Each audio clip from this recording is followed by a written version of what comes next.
Hello everyone, my name is Mary Irvin and I am the Education Officer at the International Testing Agency.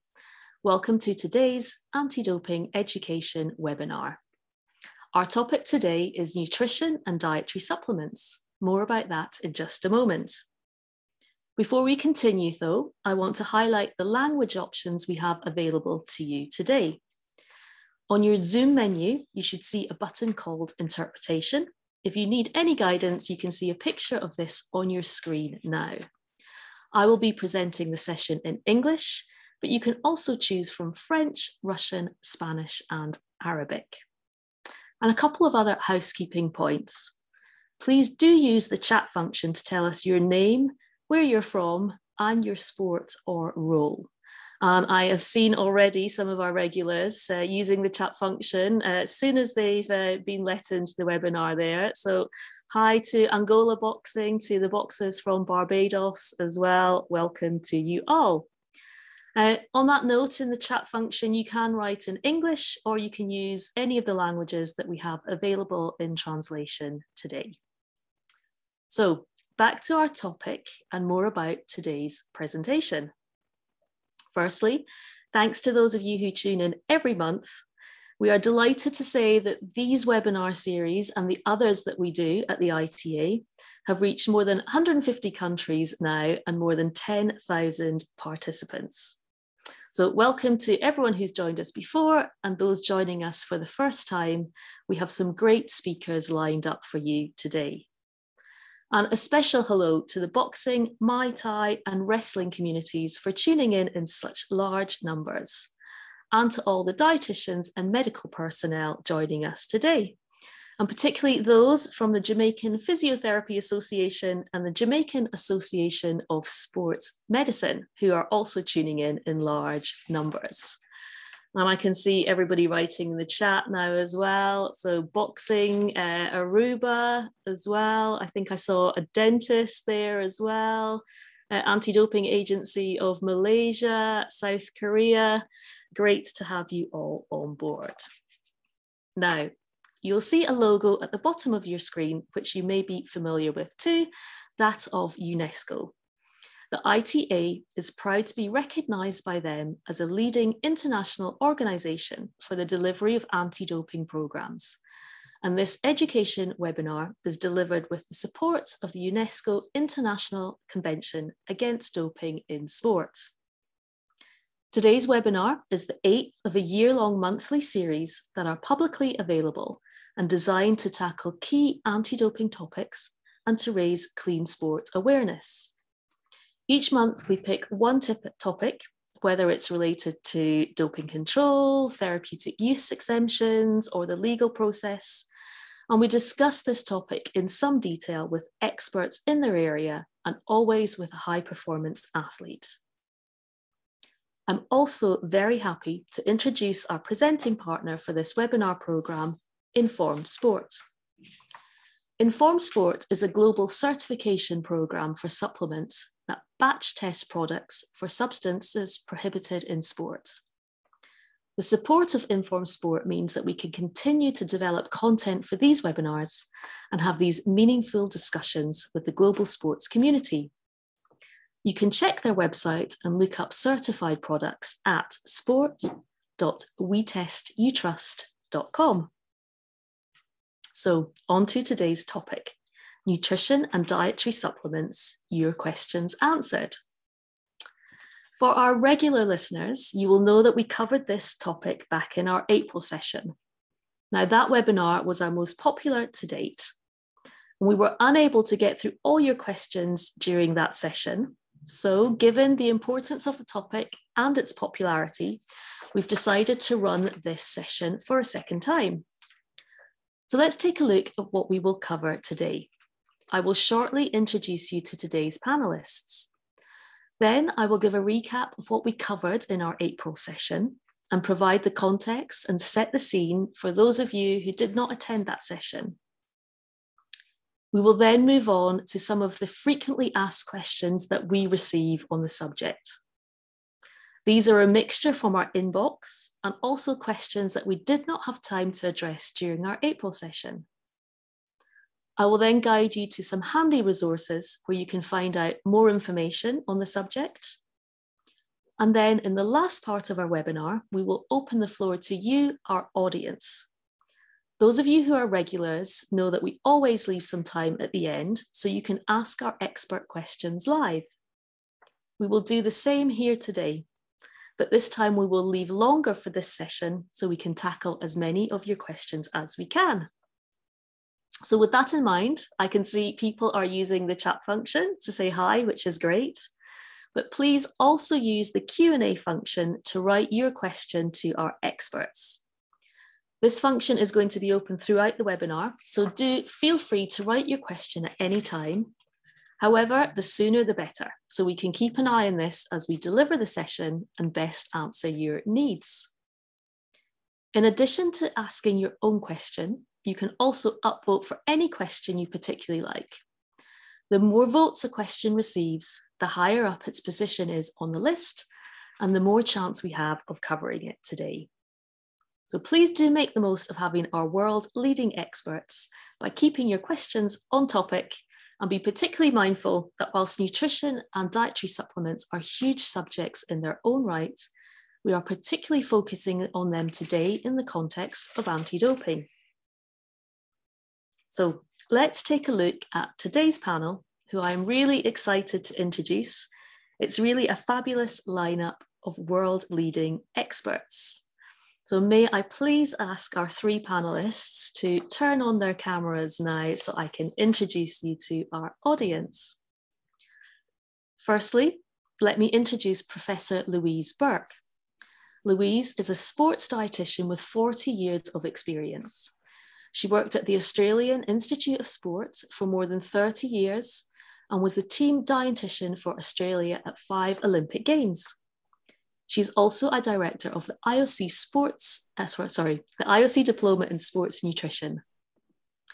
Louise was appointed as chair in sports nutrition in the Mary MacAlop Institute of Health Research at the Australian Catholic University in Melbourne in 2014, and took up this position in a full-time capacity in 2020.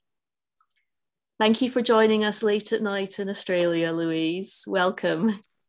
Pleased to be here. We look forward to hearing more from you later on. I'm also delighted to introduce our next guest, who needs no introduction to those of you who tuned in to our April session. It is my pleasure to welcome back Professor Ron Maughan. Now, like Louise, Ron is also a director of the IOC Diploma course in Sports Nutrition. He is chair of the Nutrition Working Group of the IOC Medical and Scientific Commission and organiser of the 2017 IOC Consensus Conference on Dietary Supplements in Elite Sport.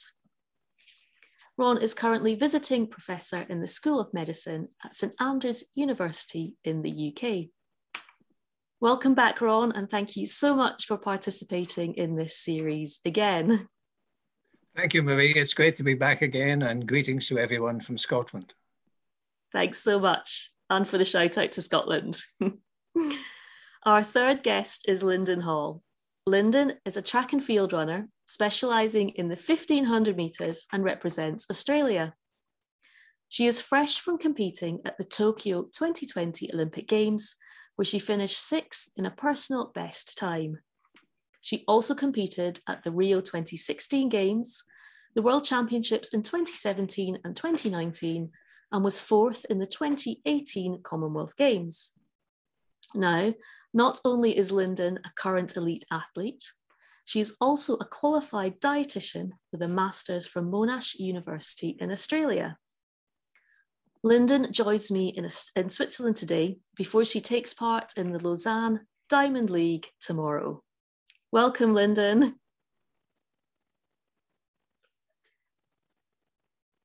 I think we've lost you there. You just need to go off mute.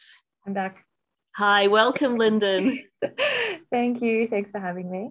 Yeah, it's great to have you, and thank you for navigating all these different time zones that we'll talk about later. Okay, so with the introductions done, let's get started. As mentioned, it's important for me to set the scene and give a summary of what we covered in our nutrition and dietary supplements webinar earlier in the year. I would encourage you all to take a look at the advice and expertise from our April webinar panelists after this session. The recording of this is freely available on our YouTube channel, and the QR code is here for you to access easily. Don't worry about scanning this now. This is a good opportunity for me to let you know that immediately after this webinar, we'll be sending all of our participants a PDF of these slides, and you'll be able to access the link easily from there. And in the next few days, this session will also be available for you to view again on our YouTube channel. So what did we cover before? Well, overall, our aim was to help athletes and their support personnel navigate the nutrition and dietary supplements landscape. Firstly, we looked at nutrition in the context of its importance in sport and how diet influences performance. It makes no sense to train hard, but to ignore the benefits of good nutritional choices. Professor Maughan also talked to us about the importance of an individual approach to nutrition. For example, what works for one athlete does not immediately work for another, even within the same squad or discipline, for example. He also explained the food-first approach and how to go about a nutritional assessment. We also covered supplements in some detail from a number of different angles. We looked at what a supplement is, as they can come in many forms, including functional foods, for example, food enriched with additional nutrients, formulated foods and sports foods. These can be things like liquid meal replacements and sport drinks and bars. And they can also be single or multi-ingredient nutrient products. Now, at this point, it's important for me to really emphasize a point we made in April, and one that we make whenever we talk about supplements, and that is there are risks in taking supplements. Now, these risks include mislabeling, contamination, as well as health risks. And no supplement is ever 100% risk-free from an anti-doping point of view. Having said that, we know from studies that many athletes do take supplements. And so we also discussed how to make informed choices and how to conduct a risk-benefit analysis before considering supplement use, including analysing good evidence of benefits, looking at the correct dosage, receiving expert advice as an individual, and only considering products that are batch tested by an independent company. And on that note, there are many independent companies that test supplements around the world. You can see 3 of those that we recommend on your screen. You can also check with your NADO for their recommendation too, as there may be a country or language specific tool that may best suit your needs. And to put all this into context, why is it important to know all of this? Well, one of the main anti-doping policies is the strict liability rule. It means that each athlete is strictly liable for substances found in their body, and they must take full responsibility for what they ingest. An anti-doping rule violation, or an ADRV as we often refer to them as, occurs whether or not the athlete intentionally or unintentionally used a prohibited substance. And so athletes really need to be aware of the foods and particularly any supplements they are using, as inadvertent consumption of prohibited substances has led to athlete bans from sport. And as a quick reminder, there are 11 ADRBs. I just alluded to rule number 1, which is the presence of a prohibited substance in an athlete sample following a urine or blood sample collection. All 11 of these can be seen on screen. We have discussed these in other sessions. You can find out more about these, for example, in our May webinar session, where we looked at the legal side of anti-doping. So having said all that, let's welcome back our panelists now and go straight into our most common questions. And on this note, let me just make a reminder to say that you can put your question in the Q&A box at any time. I can see lots of messages in the chat, and it's lovely to be able to say hi to everyone. But please do pose your question for our panelists at any time. Okay, so nutrition and supplements are both huge and complex topics in their own right. At the ITA, our focus is obviously on what their relevance is from an anti-doping perspective. So to get us started, I'd like to look at the 3 questions on the screen, and let's take these in order. So I'd like to kick off by asking Ron, please, a question we hear often, and that is, what is the difference between performance-enhancing supplements and performance-enhancing drugs? Could you give us an overview of this, please, Ron? As always, that's a challenging question. And the answer to the question probably depends on who you ask. You'll get a different answer from a nutritionist or a pharmacist or a lawyer. But at the end of the day, from the athlete's perspective, the important distinction is that if it's on the WADA prohibited list, then you shouldn't be taking it. If it's not on the WADA prohibited list, then you can consider that you might think about taking it. So there's a clear distinction between substances that are prohibited and substances that are not. Any other attempt to give a definition is fraught with difficulty, because if we think about some examples, it helps to make the picture clear. Think about something like caffeine. Caffeine is a drug, but it's a drug that many of us consume on a daily basis, in some cases many times a day. And it's not prohibited unless you're in the NCAA legislative area where there is a limit on the amount of caffeine you can use. So it is a drug, but it's a permitted drug, and it's often used by athletes as a supplement. We normally find it in things like tea, coffee, and cola, but the athlete may choose to take it in a different format, which makes it much more specifically a supplement. Thank you for that. It's great to have a good, clear message from you there in terms of referring to the prohibited list as well. That really helps athletes as a basis. Linden, if I can come to you next then, Ron's provided that context for us. Now, if we think about nutritional and supplement awareness at its greater level, how important is that for athletes, in your opinion? Well, it's something that needs to be really important to all athletes because, yeah, as Ron said, it is our responsibility as athletes to know what we're taking and, you know, what could come up in a drug test. And maybe because of my interest in nutrition and things, I've always been very hyper aware, or maybe I've just been lucky that I've been taught well from when I was a young athlete. But I was really surprised recently having some conversations with some other athletes who maybe were less aware of how to check supplements, whether they were better choices than others, and things like that. And I think probably brought about by some recent drug busts in our sport that people were really surprised, and it sort of made them think a little bit. So hopefully that was a good prompt for them to start learning, and hopefully everyone here today can take that away as well. Thank you, Linden. And coming to you now, Louise, to sort of follow up on these points. What else do athletes really need to understand about nutrition and supplements if we consider the context of anti-doping?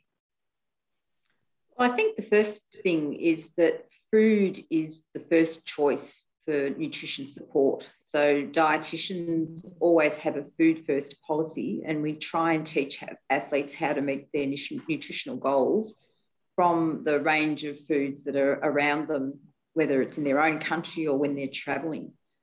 But then we have some cases where it's sometimes either impractical or impossible to get all of the nutrient needs or some of the special ingredients or compounds that might help performance from foods. And that can be sometimes because it's impractical when you're traveling or just around an exercise session to eat everyday foods. It's hard to peel a banana when you're in the middle of a marathon running at 3 minutes per K pace. And so we often then try and find a food form or a nutrient form that's been put into a more convenient package for sport. And that's what sports foods really offer, the targeted nutrients we need, but just in a really convenient way to consume in an athlete's busy lifestyle or in around exercise.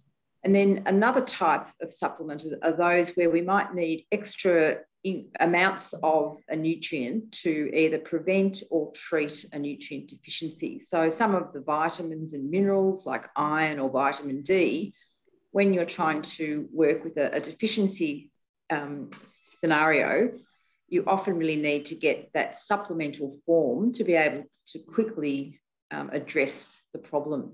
And then the third type of supplements would be those that contain these special ingredients like caffeine we've already heard about before, some special compounds that have been shown to enhance performance. And in some cases, the way that we get those ingredients, particularly in a really targeted and compact form, is through a supplement. So even though food is going to provide sort of 99% of an athlete's everyday requirements, in certain scenarios, the supplement or sports food form is what's needed to make it work in an athlete's lifestyle. Thank you all for those. And I think you'll see that some of those questions and the answers that you've provided sort of come up later in the presentation as well. We often get asked about things like caffeine. We often get asked, okay, what are the best supplements to take? It might be the case that an athlete feels that they can't get everything from food. For example, in the example you mentioned there, Louise, in a marathon. So I'm sure we'll go into those points in a little bit more detail later on. And on that point, I just wanted to say that I put myself on mute for a moment there as we had an alarm going off in the background in our office. So apologies to you all if you heard a high-pitched noise. I'm hoping that we won't have to evacuate the building, so bear with us on that one. Okay, so let's have a look at the next slide. And I know that our panelists all have many areas of expertise, but I'd like to ask each of you just about one of those areas in turn. And firstly, Ron, the area of supplements, as we've already discovered, is really complicated and can be misunderstood by lots of people. And I know we covered this briefly in April, but for the purposes of this session, could you please recap what this IOC consensus on supplements is and what athletes really need to be aware of from this? Thank you, Marie. The reason we had a consensus meeting convened by the IOC was because of the widespread misunderstanding, but also because of the importance of getting good nutrition practice and balanced supplement use in the lifestyle of athletes. So we assembled a panel of experts from around the world that included dietitians, nutritionists, physicians, anti-doping personnel, as well as representatives of the major sports federations. And we spent 3 days thrashing through the evidence in favor of supplement use and the evidence against supplement use in the widest context, but also relating to specific supplements. And we identified a small number of supplements that may benefit some athletes in some situations. So the conclusion was that there is a place for supplements in the athlete's lifestyle. And that was a major advance on the previous position stands of all the major sporting federations, whose stance up until that point had been athletes shouldn't take supplements because they don't need them, or athletes shouldn't take supplements because they offer no benefit. Now, the athletes know better than that. The athletes know there are some supplements that may be useful. So getting the international federations and the major sports bodies to recognize that was a huge step forward. We spent a lot of time trying to define what a supplement was. And there are many existing definitions. And once again, those definitions depend on who you ask. So the lawyer's definition will be different from the physician's definition, which will be different from the coach's definition. And the athlete may well have their own interpretation of what's a supplement. But the conclusion of the IOC meeting was that a supplement is a food. So foods may be used to supplement the athlete's diet. It may be a food component, so an ingredient isolated from a food. It may be a specific nutrient, or in a few cases, it may be a non-food component, some herbal extracts, for example, that we wouldn't normally have as part of our diet. We said these things must be purposefully ingested. It's not just something that you casually eat. It's something that you consume for a specific reason. And it's in addition to the habitual diet. And the aim of the supplement is to give a specific benefit, whether that's a health benefit or a performance benefit. It's not a perfect definition, but it goes some way to embracing everything that we might think of as being a supplement. Great, thank you. And we're going to ask Linden and the audience a little bit later on about their supplement use. So we'll get some good data from the participants attending this webinar today as well. Now, Louise, your work at the Australian Institute of Sport has led you to develop a sports supplement framework. And we've listed this in our resources section, and I'll draw everyone's attention to this a little bit later on. But could you please take us through this and other areas of work that you've done in nutrition and supplements with the Institute, and what could athletes take away from that work?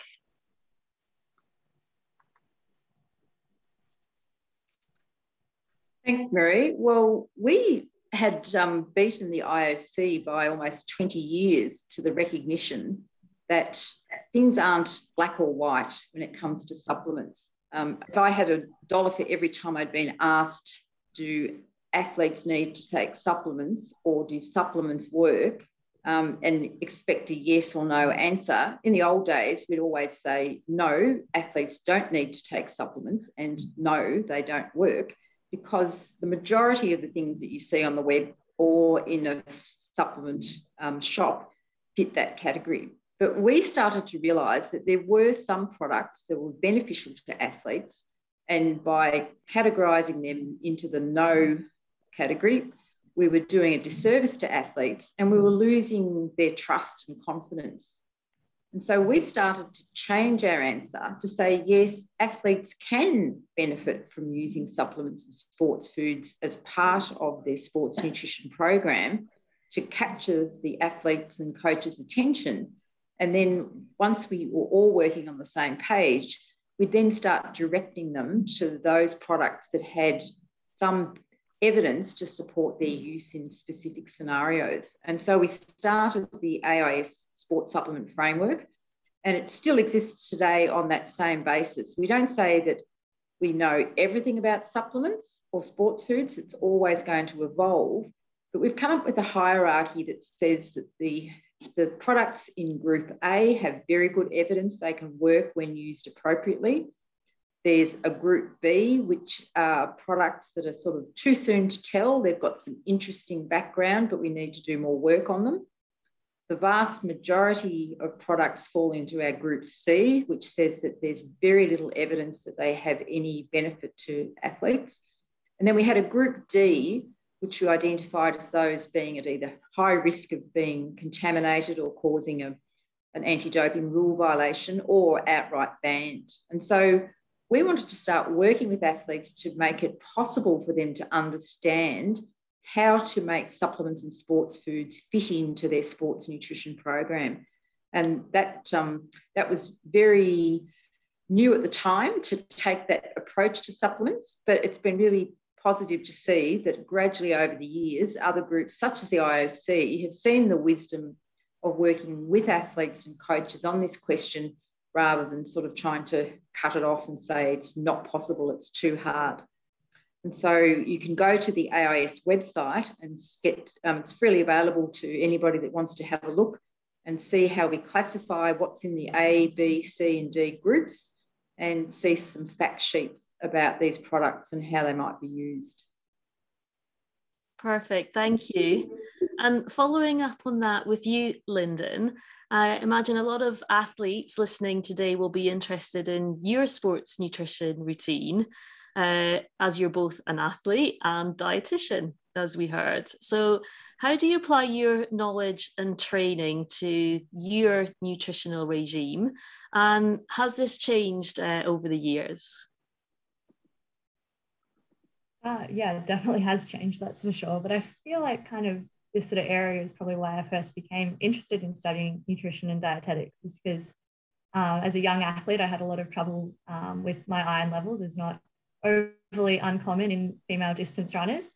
And so that was the first time I saw a dietitian and started to learn about all of the different things food could do for you, and not relying so much on supplements. So I think that's kind of felt a bit relevant. This conversation made me think about that. But I think having a lot of knowledge leads me definitely to overanalyze, because that is one of my strengths. I'm really good at overthinking things. And I think a lot of athletes, especially in athletics, tend to be a little bit like that, trying to make sure we're getting every possible thing out of ourselves and doing everything as perfectly as we can for the best performance. So sometimes I do need to take a step back and, even having a lot of knowledge myself, I still like to work with someone else and, run my ideas and thoughts by them to make sure I'm, not overdoing things or overanalyzing or overthinking things, and just having that check person is really helpful for me. Yeah, thank you. That's what I was going to follow up with, was just to sort of find out how much you make of the decisions individually, as you are qualified in this area, and how much you still have a sense check either with other people or by using some of the resources, for example, that Louise has mentioned that are out there. Yeah, I definitely I guess I probably have my own plans, and then I like to share them with someone else who, is kind of looking at it from a different perspective, which is, really helpful to have someone kind of, almost check your homework a little bit. Mm-hmm.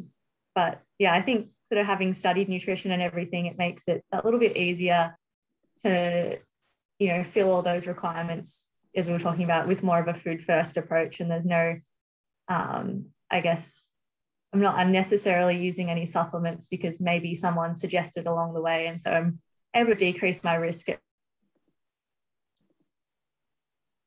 Thank you. We're going to ask you for some specific tips in just a moment. So let's hear from the audience now, before we move on to some of our more commonly asked nutritional questions, because we're interested in hearing from you how many of you know how to assess your nutritional need. So you're going to see a poll question pop up on your screen any moment. And the question is, do you know how an athlete would assess their nutritional needs? You can choose one answer. There are 4 to choose from. And they are yes, and my athletes have had professional assistance with this. Yes, and my athletes have done a self-assessment. Yes, and my athletes would like more information. And no, but I would like to learn how. So I'm just going to give everyone a little bit of time to answer, and also time for the team doing the simultaneous translation to translate all the answers as well. And I see we have some questions coming in now, which is fantastic. And also lots of people saying hi in the chat. I can see Honduras, Jamaica. I would also just ask that if anyone has put a question in the chat, just pop it over in the Q&A box, and we'll be able to tackle it much better there. Okay, so let's stop the poll there. Thank you. So mixed results there, but the majority of people would like more information, would like to learn how to do it. 17% of you have had professional assistance, and 21% of you have done self-assessments. So Linden, can I bring you in here again, please? I've just mentioned that lots of people want to learn more. Could you just give us a couple of tips about how you could best design your nutritional schedule, or how to best assess your nutritional needs?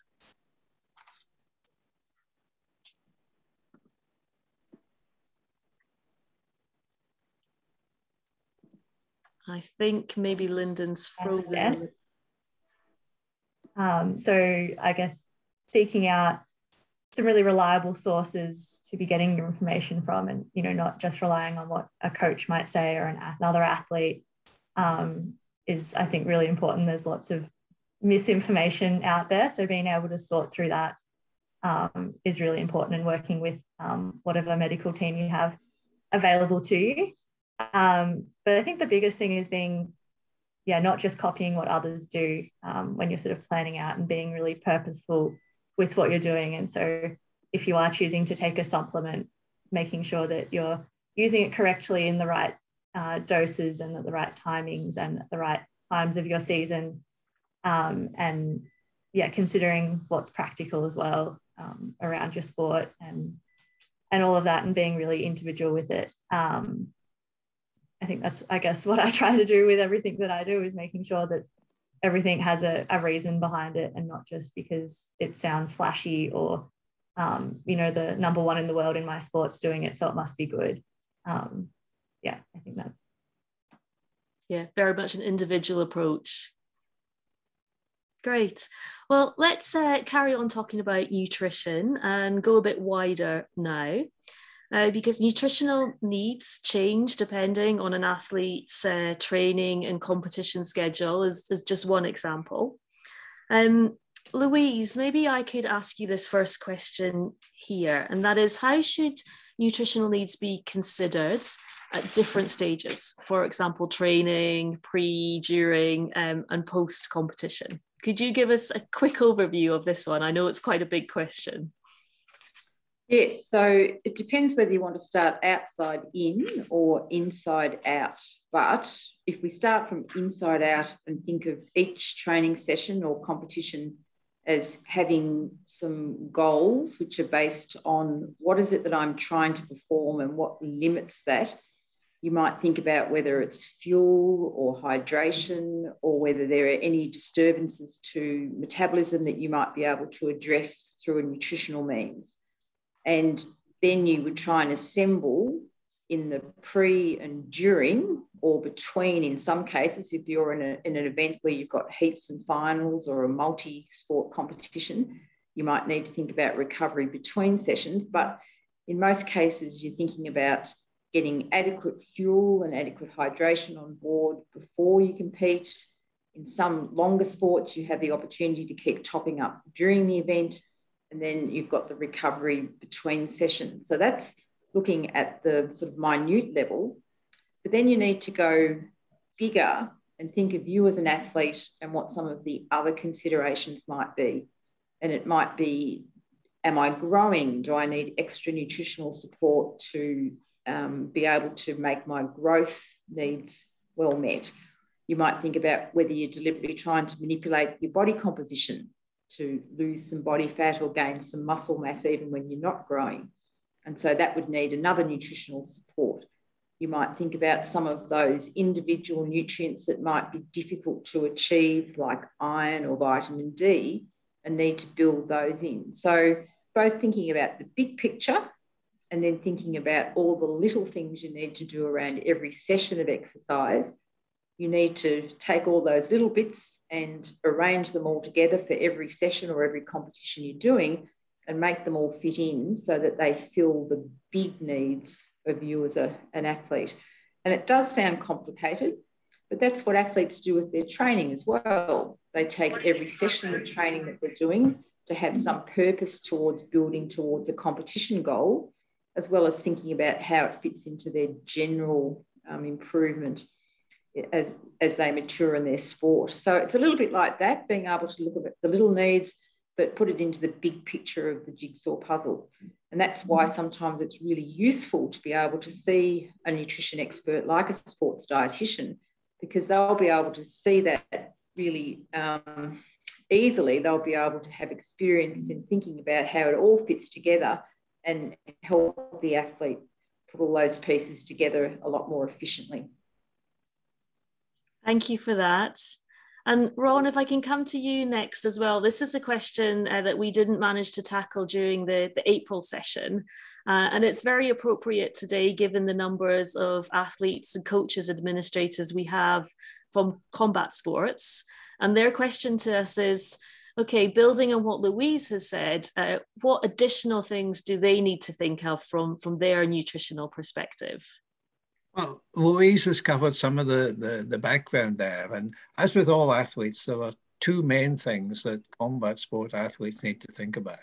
What do I need to do in order to stay healthy? Because if you're not healthy, you can't train, and you may not be available on selection day or on competition day. So you need to stay healthy first and foremost.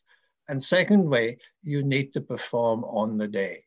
And that means looking after your nutrition during the training, leading up to competition, and then thinking about specific nutrition strategies in the days before and on the day of competition itself. And of course, this is enormously complicated because different combat sports have different rules and regulations about the timing of events and the frequency of events and so on. It's a different game for a professional boxer who might fight twice a year or even once a year or once every 2 years, as opposed to a boxer in the Olympic Games where you may have 4 competitions during the course of a very short period of time. Completely different scenarios. But in each case, you need to support your training. You need to make sure that you're adapting to the training with favorable adaptations in the muscles and the other tissues that prepare you for competition. And then you need to arrive in competition within shouting distance of your target weight. So you need to optimize your physique. You probably can't spend a whole year at competition weight, but you can peak for that competition weight on competition day. And then you can look at how you recover after weigh-in, how you prepare for the competition, and how you recover between bouts. So some important things to consider, but the detail will differ depending on the nature of the competition and depending on the individual. Thanks so much for that. And let's look at the last question on this slide, which is caffeine prohibited. And that's something that we already alluded to earlier in one of the introductory questions. Equally, I'd like to sort of pause there because this also relates to a question that we have in the Q&A live box. And that's a question from David Miranda Pina. It's in French, it's quite long, but a colleague of mine has kindly translated it for me. So maybe if I could address this to Louise and or Ron. It's a 2-part question. And the question is that I understand that all products listed on the prohibited list should be absolutely avoided by athletes, but there are risky supplements that are not on the list. So the first question is, how can athletes deal with these products? Second part is Professor Maughan mentioned caffeine that is not on the prohibited list, but should be used with caution in certain quantities or doses.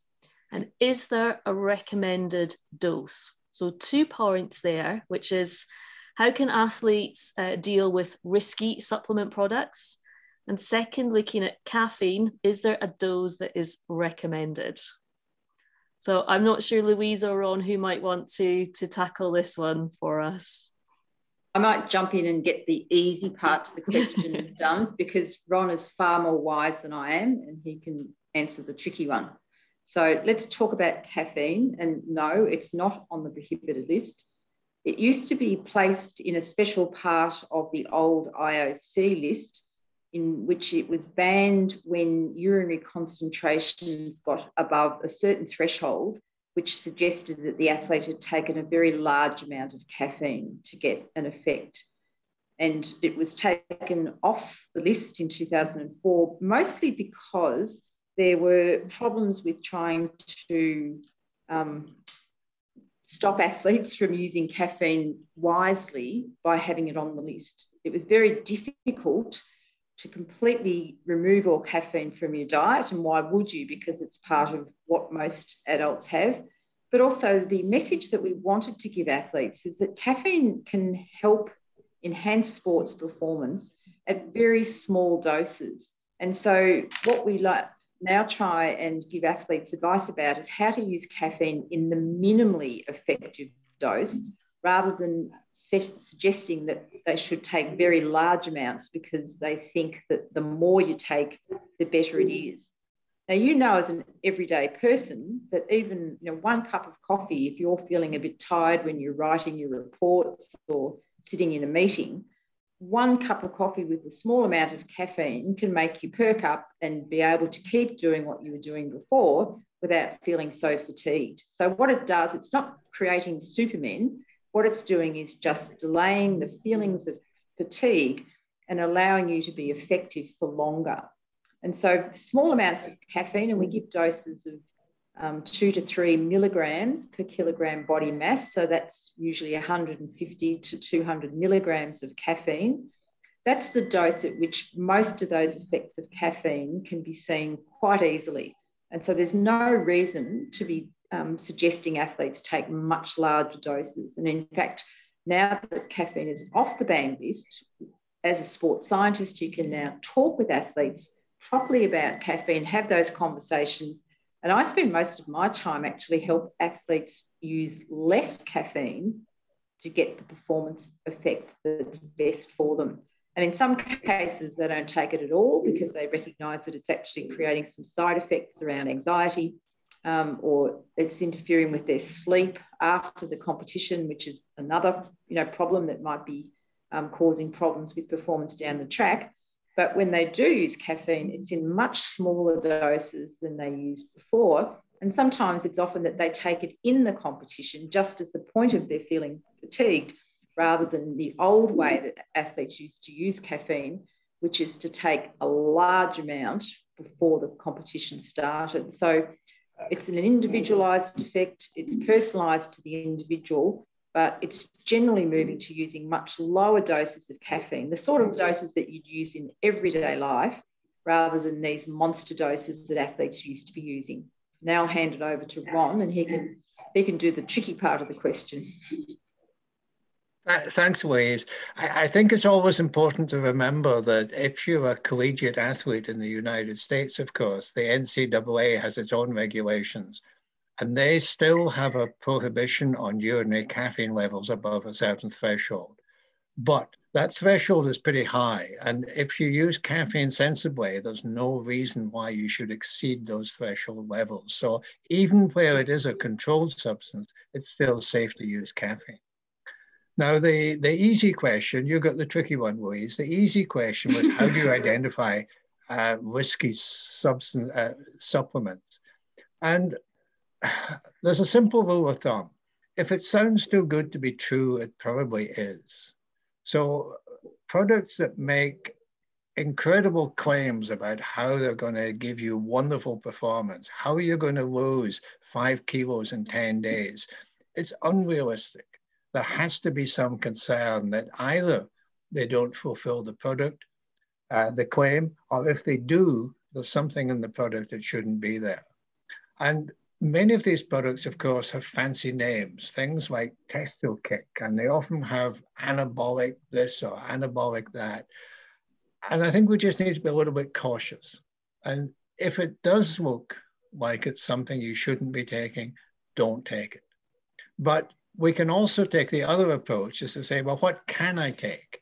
And Marie referred in her introduction to substances that had been batch tested.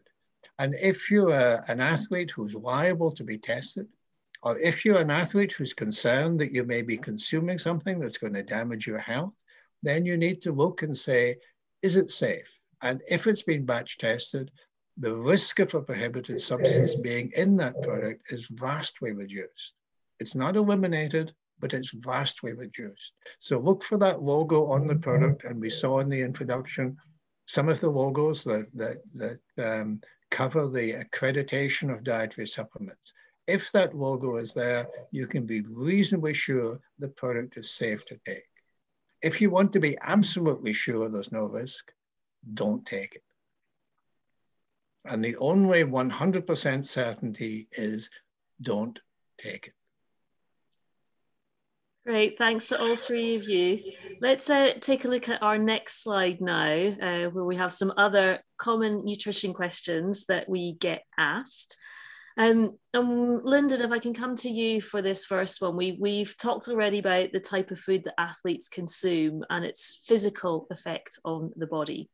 But let's think about mental health now. And can the type of food taken affect one's mental health, in your opinion? And again, for context, this is a question that we were unable to address during our April session. Ooh, all right. There's probably a much more scientific answer than what I'm going to give that maybe Louise or Ron have more on. But I'm always big for not really cutting out excessive amounts of food. There's definitely, I see a lot of athletes who, you know, kill themselves not wanting to eat chocolate through the season, but, you know, a couple of squares of chocolate makes me pretty happy, and that's pretty important for my mental health, I think.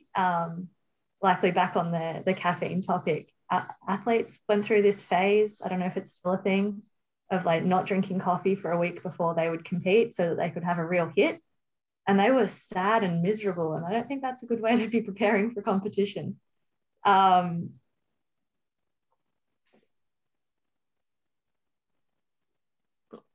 think we might have lost Linden's connection again. Hopefully we'll get her back in a moment.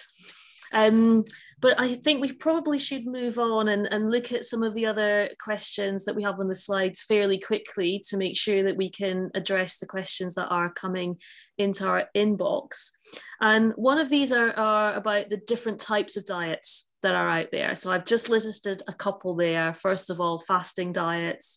We also have a live question about vegetarians and protein. We'll address that one in just a moment. But first up, maybe Ron, could you just give us your quick opinion on the pros and cons of a fasting diet? Fasting diets have been very popular over the years, and they come, of course, in different forms. Some of them are complete abstention from food for a fixed period of time, and some are elimination of certain foods. So something is allowed, but they're still called fasting diets. And recently we've seen the 5-2 diet where people fast for 2 days a week and so on. As a way of controlling body weight and losing body fat, which is what many people want from what we think of as a diet, they can be very effective for some individuals. But so too is anything that restricts the amount of food you eat. And the fasting diet simply is a way of imposing a rule on yourself that you can follow. So you make a decision, I'm not going to eat on a Tuesday and a Friday. And that will reduce your food intake for most people because they don't compensate on the other days when they do eat. Or some people choose not to eat between certain hours of the day. I'm not going to eat until the afternoon. Or I'm not going to eat after 4 o'clock in the afternoon until breakfast next day. Those are all variations on the fasting diet. And for the average person who wants to lose weight, they can be effective. Not for everyone, but for some people. However, if you're an athlete training hard, there are other things to consider because you need to replace the energy you've used during training. You need to encourage the adaptations taking place in the muscles in response to that training session. And if you don't eat in the hours after training, then you're not going to recover before training the next day, and you're not going to optimize the adaptations taking place in the skeletal muscle. So I'm not sure that a fasting diet has any real place in the life of a serious athlete who's training on a daily basis. Thank you for that. I think before we look at the last question here, we're getting quite a few questions in the Q&A box specifically about different types of diets. So maybe I'll sort of take this opportunity to address those and link it in with the discussion we're having at the moment. And the first of those is from Christina Millingal. And their question is, what would you recommend being the diet for children that are practicing wrestling? And to follow up on that, would you recommend giving children supplements? So again, maybe I can ask Ron or Louise to give us a quick overview on this one.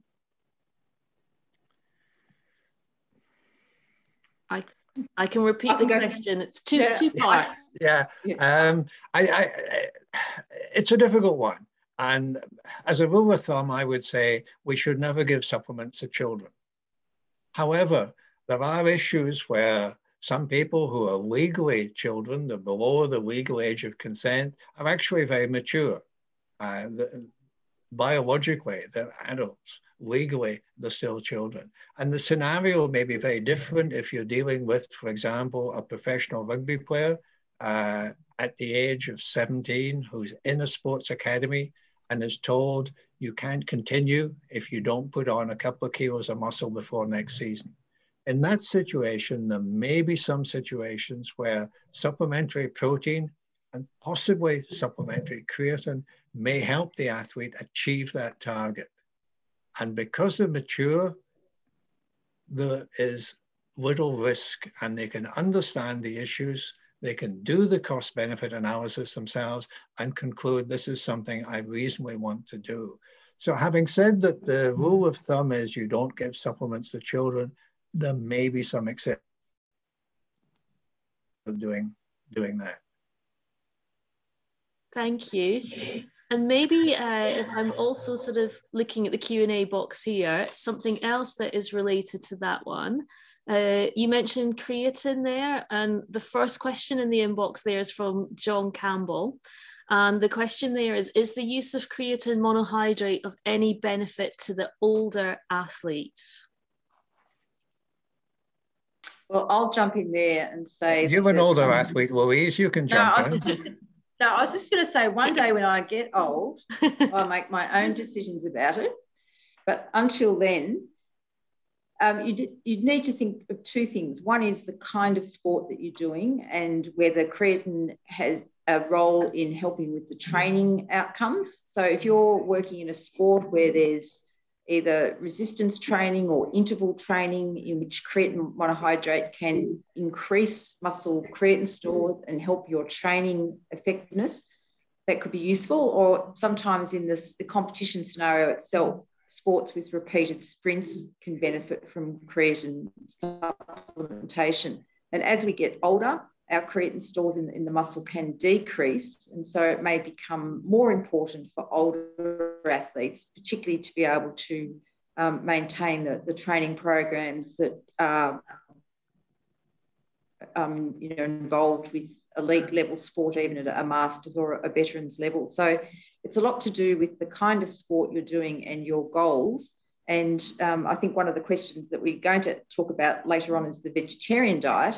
And if people are vegetarians, their intake of creatine from the diet is going to be low. And so that's another time where an athlete might consider creatine supplementation to make up for the lack of a dietary creatine source. Thanks, Louise. And on that, we do have a question that's very similar to question 3 on the slide there. And that is from Imal Yudayanga. And their question is, in that case, then how does a vegetarian get protein? What would you recommend there? That's to me or to... Yeah, if you want to carry on talking about the vegetarian aspect. Yeah, so plants are a good source of protein as well, particularly certain types of plants, such as the soy and the nuts and seeds, etc., and grains. But the usual issue with many of those protein sources is that they have a smaller amount of what we call the essential amino acids. And so you need to either mix and match them together so that they complement the missing amino acids, or you need to take larger amounts of the total protein to try and get the same quality as you find more easily in animal protein. So it's not impossible to meet your protein requirements as a vegetarian. It gets more difficult the more foods that you remove from the diet. Of course, if you're a vegetarian who's happy to consume eggs and dairy, well, then you've got very high quality protein sources in those foods. But if you're a vegan or totally plant-based, then you're going to have to work a little harder with both the quantity and the choice of how you mix and match your plant meals to be able to get your protein total quantity and mixing and matching those essential amino acids. Now, one of the things that's happening in many countries around the world is that vegan diets are becoming more popular. And so there are now more foods on the market in which there's good mixes and matches of those missing amino acids. And so sometimes I think the problem's being solved by the food industry and that they're trying to make these foods more regularly available And so as a vegan, you've got more choice in the marketplace than you used to have.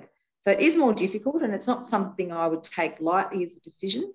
I mean, I'm interested in people who think about vegan diets in terms of the sustainability of the world or the animal cruelty aspect. I can understand those rationales. I think athletes that are saying that there's some special effect of being vegan per se, that just turning vegan is going to make them a better athlete, I think that's hard to justify. As Linden said before, the more variety and the more range of the foods that we consume, it's more likely that we're going to be more easily able to meet our nutrient needs. So different reasons for being vegans, and some of them I think are acceptable and commendable, but sometimes they're just ill-guided, and people are being trendy and being vegan without really understanding what goes into it. So I'll leave that there. Maybe, Linden, you might have some thoughts about some of your colleagues and their vegan eating patterns when you see them. Sure. There is definitely, I hope everyone can hear me.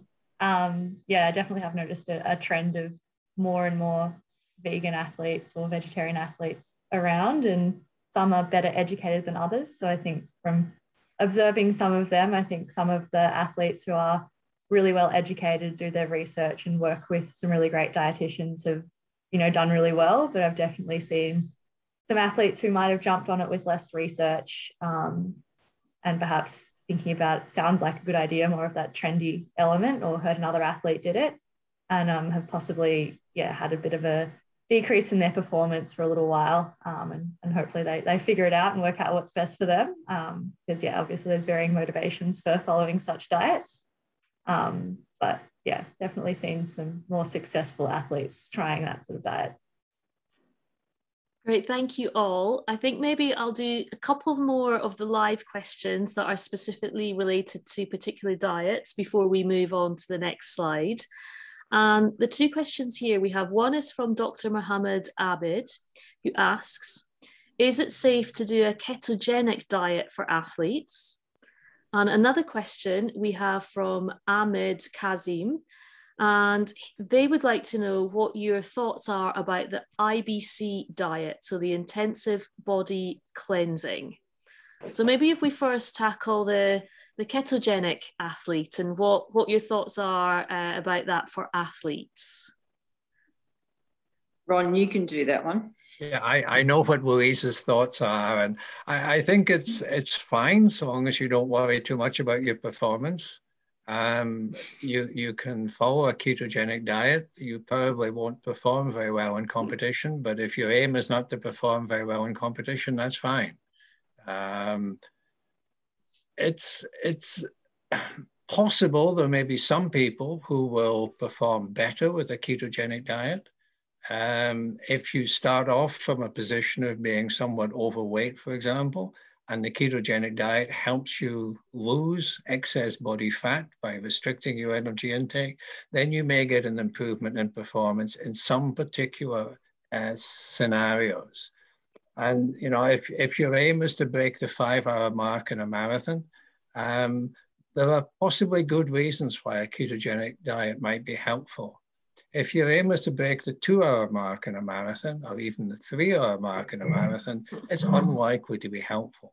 And certainly if you're a 1500 meter runner, if you haven't got glycogen in your muscles, you're not going to produce that lactic acid. And it's that lactic acid production that gives you the energy to run fast.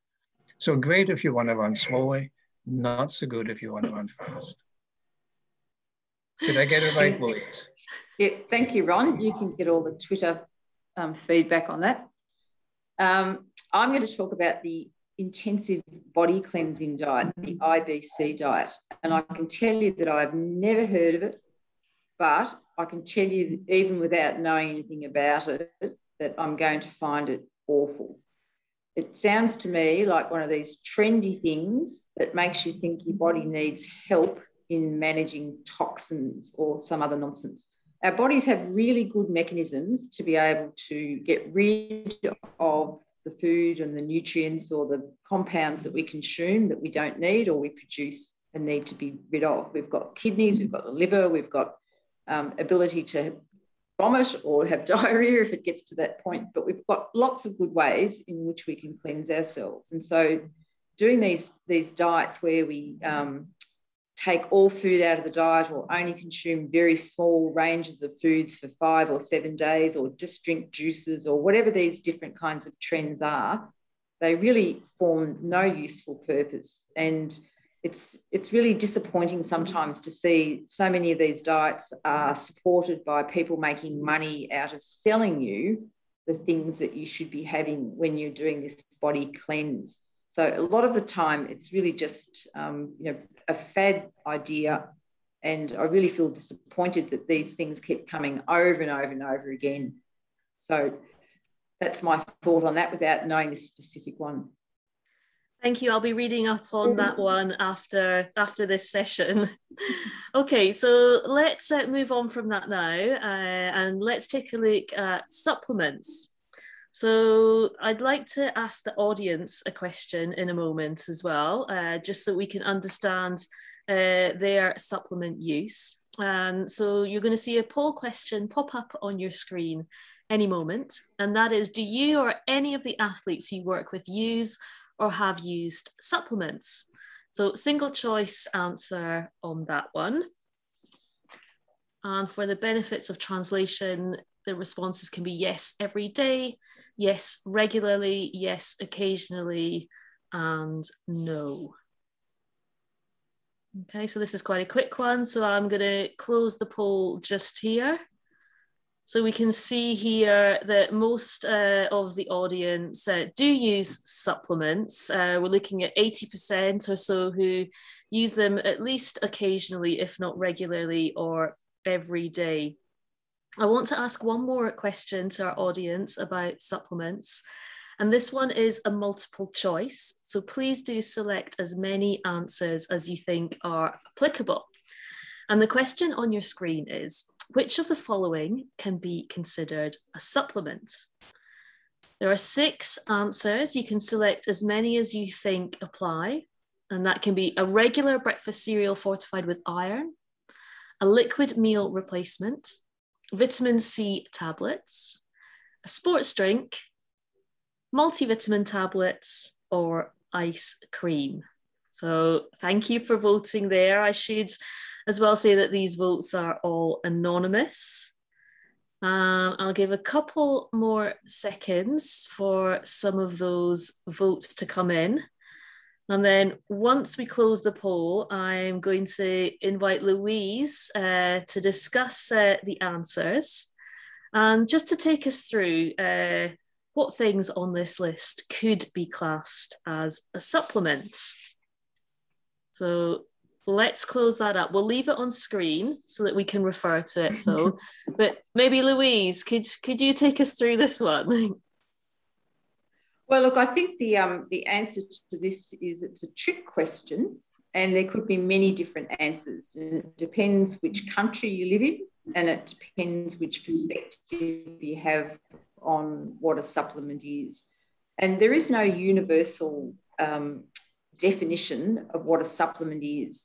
And generally, when we've done these kinds of consensus statements with the IOC, and we've got people from many different countries involved in it, we all argue, because in some countries, something like a sports drink is considered as a supplement. It's a supplemental sports food. In other countries, only vitamin tablets might be considered supplements. So there is no really correct answer, but within the range of things that different countries might consider supplements, we would have very much the vitamin and mineral tablets, so the vitamin C and the multivitamin tablets there. Things like the sports drink and a liquid meal replacement are often thought of as sports foods because they are formulated foods that are set up for the practical needs of athletes and other people, but particularly athletes.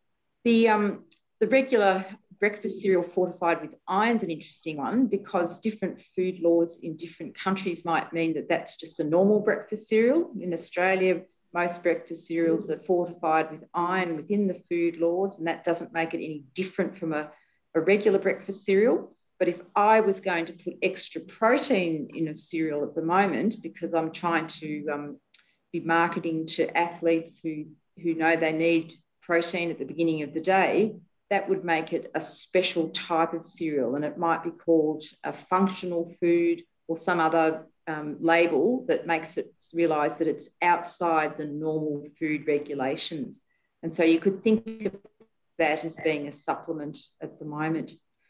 Ice cream's the interesting one. I think ice cream is one of the food groups that it should be one of the essential things that we eat. But if we thought about it in terms of someone who's got very high energy requirements and might need to find ways of making something that's delicious and easy to eat increase their food intake, then, you know, you could argue that having a bowl of ice cream at the end of each day to increase your energy intake could be thought of as a supplemental form of nutrition. So there's lots of different ways to look at all those foods and whether they do fit the definition of supplement. And in some cases, they all do. But in other cases, you might be really rigid and say, no, only the multivitamin and the vitamin C tablets fit my country's definition of a supplement. Brilliant, thanks for that. Yes, not always an easy answer for all of them. Maybe I'd like to put the next slide up. Before we leave that topic, could I just say it is important for the athlete who's asked to fill in a doping declaration form where they're asked to declare supplements they're taking or have been taking, because many athletes don't think about some of the products they've been using as supplements. So they won't mention the protein bar. They won't mention the protein shake they've been using. And of course, if they do fail a test, they can't then go back and say, or can't easily go back and say, oh, but the supplement protein that I was taking was contaminated because it wasn't on the declaration form. So it is important that everyone recognizes that supplements may be a fairly broad definition, and you should err on the side of over-declaration rather than under-declaration. Lovely, thanks for that, Ron. And similarly, Linden, perhaps this is a point I can ask you to sort of comment on as well, and that is, do you use supplements, and if so, how do you choose them? Yeah, no, I do use a few different supplements, mostly around race day and competition, but only at certain times of the year and things like that. Again, just sort of trying to be very intentional with what I'm doing and not overdoing it unnecessarily. But I'm definitely someone who over-declares everything on an anti-doping form. That was ringing very true to me just then. But yeah, I guess going with that wide definition of supplements, have historically used a lot of things like iron supplements over the years. But other than that, mostly just things like caffeine, and bicarb and beta-alanine is sort of all I use. But I guess in terms of selecting those, it's checking which ones have been batch tested, checking, you know, each time you buy a new one that, you know, it has an up-to-date batch number, even if it's the same one you've bought before. And then keeping a record of those ones that you do purchase as well, just in case. It's also, I like having that on my phone, because, you know, just saving my previous searches on, you know, to check that it has been batch tested, because that way then if I am at a competition and end up in anti-doping, I've got all the names of the exact products I've used as well. It's a good way to check back and make sure I remember to put everything on that list, especially post-competition sometimes. You know, you're a little bit all over the place and your brain's not always thinking straight. So if I've got a nice record in, you know, my photos on my phone of the things I've been taking, that's a really good little check for me, and something that kind of keeps me a bit accountable from an anti-doping perspective. Brilliant, thank you. I think what we'll do now is we'll keep that supplement slide on screen so we can see the questions. Some of these we've already touched upon with some of the answers to the earlier questions, and also some of the live questions that we've addressed. So I think I'll take a look at the Q&A live box now and maybe address a couple of those that are now related to supplements. And the first one is actually the first question in the Q&A box. And that's from Hazani Hazi. And their question is, the use of herbal medicinal products and supplements has increased. Unfortunately, up to now, there is no guarantee that herbal supplements are safe for anyone to use. And they would like to know the panelists' opinion and suggestions on this one. Is there anyone in particular who might like to address that one first?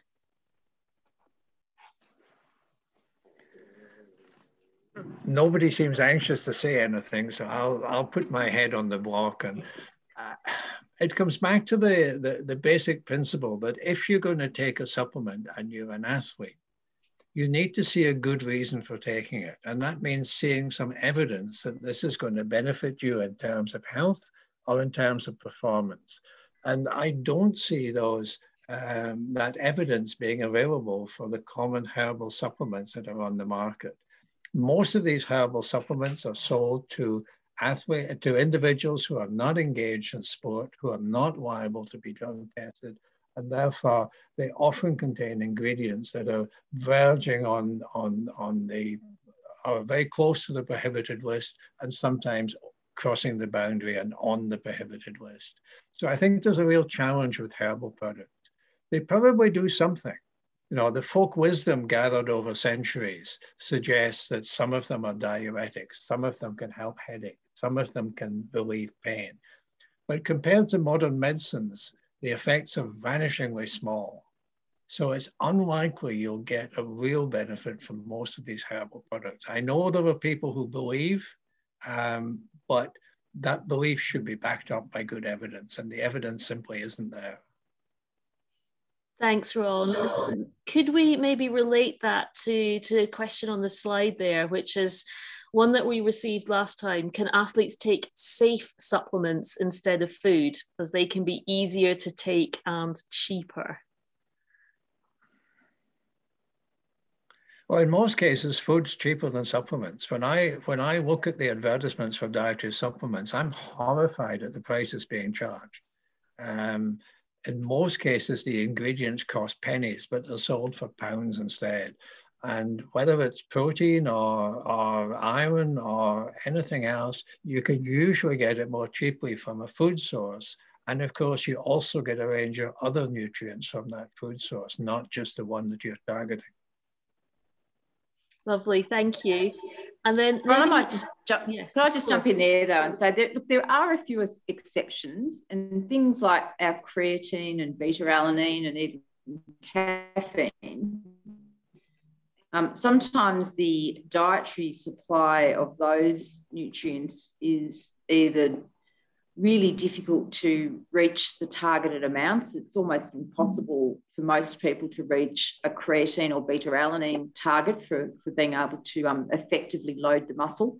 In some cases with caffeine, you said before that you can get it in tea and coffee, and that's where most people get it for their everyday use. But if I'm an athlete and I want to take a small amount of caffeine and know how much I'm taking, sometimes it's cheaper and easier to buy the supplement, you know, the gel that's got a certain amount of caffeine in it, than messing around with large amounts of coffee and trying to get it right. So there can be some times when it's more effective to use a supplemental form of something. Yeah, thanks for pointing that out, Louise. I did say in most cases, or at least I think I said in most cases, and of course there are always exceptions. And it may be that you don't want all the extra nutrients that come with the food, that you just want the targeted nutrients. Thank you. I think this next one is for Ron as well, and it's the first one in the Q&A box as well from Gobi Nair. And their question is about the IOC consensus. And so I guess they're referring to the consensus on supplements here. And that's the IOC has a consensus, so do many national institutes. Is there any effort to have a gold standard on such a consensus where all athletes and support personnel can refer to, or is the IOC consensus the answer? So I think we kind of touched on that a little bit earlier, but Ron, maybe you could just quickly summarize that for us. Yeah, I did answer that one on the chat some time ago, and I'm sure Louise would agree with me because she was a major player in that IOC consensus that we think it is the gold standard. And when Louise and I put together the participants in that meeting, we made sure we had representatives of many bodies. So we had someone from FIFA, we had someone from FINA, we had someone from WADA, we had physicians, we had pharmacists, we had anti-doping specialists, we had nutritionists, we had coaches, we had team doctors. We had people coming from many, many different angles. And I think it would be difficult to get a better group of experts in the field. So I believe very strongly that we came out with something that's pretty much close to a consensus. It wasn't easy to get consensus and everyone had to compromise. But we ended up with something that we were all fairly comfortable with. It was perhaps a little bit conservative, but there was general agreement. So if you want a gold standard, I think at present, that's as close as you're going to get. Lovely, thank you. Ron, I'd agree with you. And I'd say that sometimes the reason why there are other positions out there is that the same philosophy is achieved as the IOC consensus, but sometimes the individual ones need to look at the practical elements of abiding by that consensus. And so many countries or many institutes have a sort of a level down that talks about the details of how this is going to be put into practice. And it might say, for example, in our sport, people under 18 don't take these sorts of supplements, or in our sport, we agree that these things are evidence-based, but we will not supply them to athletes, but rather gives athletes permission to get their own sources, as long as it's batch tested. So sometimes it's not that the position's different, it's just the level of detail about how it's put into real life use. Thank you all. May I ask us now to tackle a question there from Robert? So his question is, how much of an energy deficit would you suggest for cyclists training seriously and on a daily basis in order to lose body fat over a shorter and longer period in a training process? Now, Ron has already talked to us about, from a combat sport point of view, and those athletes making weight. Louise, anything you'd like to add there about maybe looking at cyclists in this situation? Yes, and look, this is where I think an individualised approach and really specific information for an individual is required. I'd be very reluctant to give one answer that covered every cyclist who might ask that question. And that's because I'd want to know what the short-term and the long-term goals of the cyclist was. I'd want to know something about their past history with trying to lose weight. And I'd like to know something about the pros and cons of doing it quickly or slowly. Because there's no doubt that you can reduce body fat by having an energy deficit, but it also increases your risk of some of this symptoms of what we call REDS these days, the relative energy deficiency in sport, and that can increase the athlete's risk of outcomes such as loss of bone density, increased risk of illness, in the case of females, loss of menstrual periods, etc. And so I'd be wanting to weigh up all the bits and pieces about that athlete's health and their performance goals before I worked on a program with them. And I'd also be looking to say, why do they need to lose the body fat? And it's very, very popular in cycling now to want to be as lean as possible. And every athlete wants to be almost a skeleton on a bike, thinking that that's what's required to be successful. And yet when you work with cyclists, you know that everybody has their own individual physique optimum level. And that's something that they need to work on over a career and need to periodise over the season. And so that's something that you work with individuals with, not give, cookie cutter answers that would be applied to everybody, and not taking into account individual needs or whether that's actually going to help performance. I've had a lot of athletes who believe that they need to be super, super, super skinny to win, and they end up unhealthy and unable to compete. And some of those same athletes find that when they change their perspective and when they actually eat more energy, they improve their training availability and their training performances, and that's what leads to better competition performances. And Linden can tell the same story, I'm sure, a million times about that whole horrible situation where athletes sort of go down a rabbit hole of thinking that the only way they're going to be successful is just to keep losing weight. It was literally being discussed at the meal this morning. I was rolling my eyes and biting my tongue. Actually, on that note, Linden, I'm conscious we only have 5 minutes left, but there is one particular question I want to make sure we address to you, and that is about how you balance your nutritional intake, especially in light of all the traveling you've been done recently. Particularly, you know, do you then ever buy any of those supplements abroad? And also, how do you manage things like being in quarantine and maybe having a restricted choice of nutritional intake, as well as dealing with, you know, the different time zones and cultures in terms of your sort of daily or even weekly nutritional regime in that scenario? Yeah, I think from a just nutrition intake perspective when traveling, it's important to be somewhat flexible.